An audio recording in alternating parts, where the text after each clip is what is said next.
Tapi pun, saya Bram Rizaldi, mahasiswa Magister Pendidikan IPS Universitas Lampung Angkatan 2021. Pada kesempatan ini, saya akan mempresentasikan materi terkait pembelajaran IPS di era new normal, kaitannya dengan pembentukan SDM unggul Indonesia 2045. Pandemi COVID-19 yang mengguncang dunia sejak awal tahun 2020 menyebabkan munculnya adaptasi baru atau new normal di tengah masyarakat. Berbagai lini kehidupan terdampak, mulai dari bidang sosial, ekonomi, politik, budaya, dan pendidikan.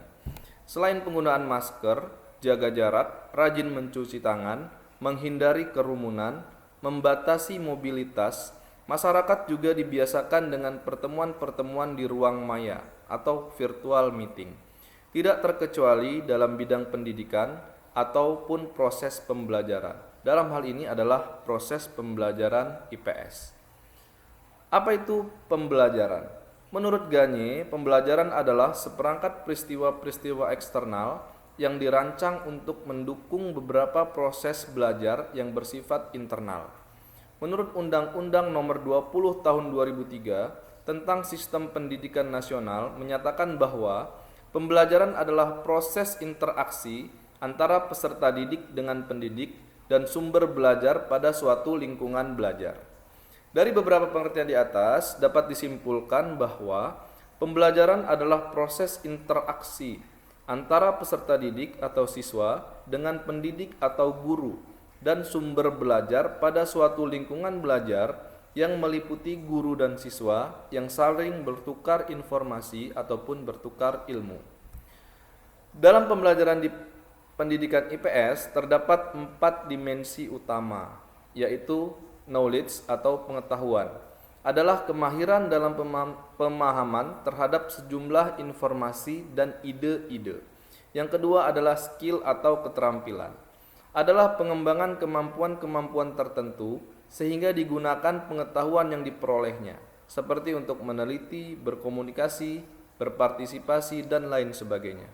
Yang ketiga, value dan attitude, merupakan seperangkat keyakinan atau prinsip perilaku yang telah mempribadi dalam diri seseorang atau kelompok masyarakat tertentu yang terungkap ketika berpikir dan bertindak.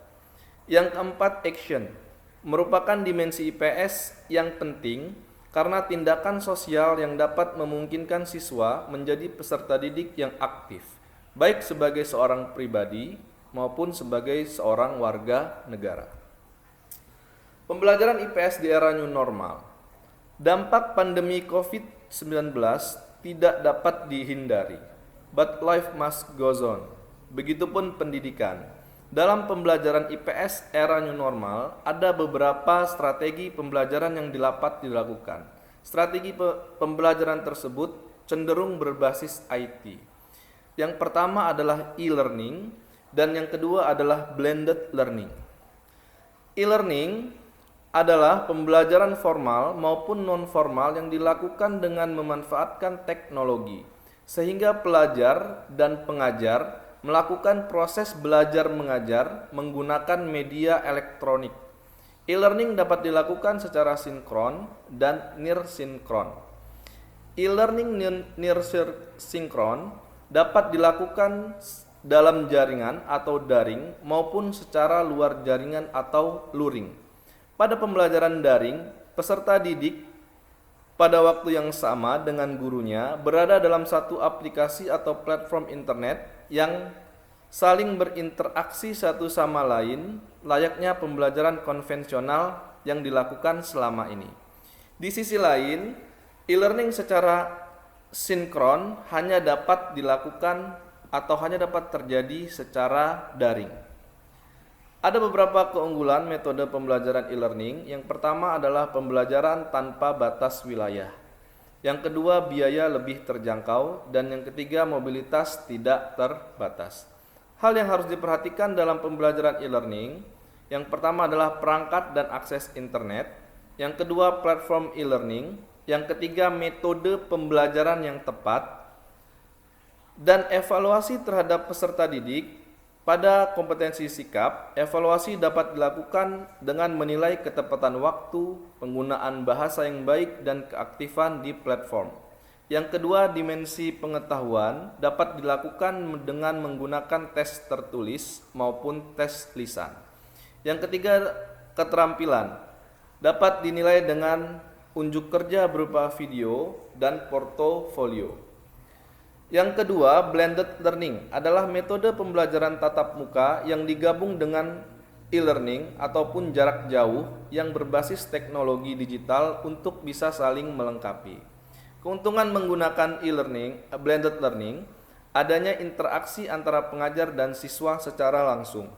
Yang kedua, pembelajaran pun bisa secara online ataupun tatap muka.